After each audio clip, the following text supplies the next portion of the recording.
ভারতের আধিপত্যবাদী শক্তিকে আমরা এদেশ থেকে বিতাড়িত করেছি। ভারতীয় দালাল ফ্যাসিস্টদেরকে দেশের ছাত্র জনতা গণবিপ্লবের মাধ্যমে প্রত্যাখ্যান করেছে। তারা 16টি বছর আমাদের উপর অত্যাচার জুলুম করেছেন, নির্যাতন নিপীড়ন করেছেন। ভারত গুজরাটের কসাই মিস্টার মোদী এবং তার দল ভারত থেকে মুসলমানদেরকে নিধনের চক্রান্ত শুরু করেছেন।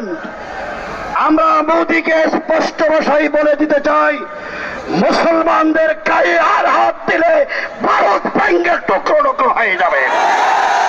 প্রয়োজনে ভারতের বিরুদ্ধে যুদ্ধ করব, কিন্তু মুসলমানদের রক্ত নিয়ে হুলিকেরা খেলতে দেওয়া যাবে না। ওয়ালটন আবারও মিলিনিয়ার অফারে ওয়ালটন ফ্রিজ কিনে আপনিও হয়ে যেতে পারেন মিলিয়নিয়ার। মিলিনিয়ার ছড়াছড়ি দেশ জুড়ে, এটা শুধু ওয়ালটেনই পারে। আমরা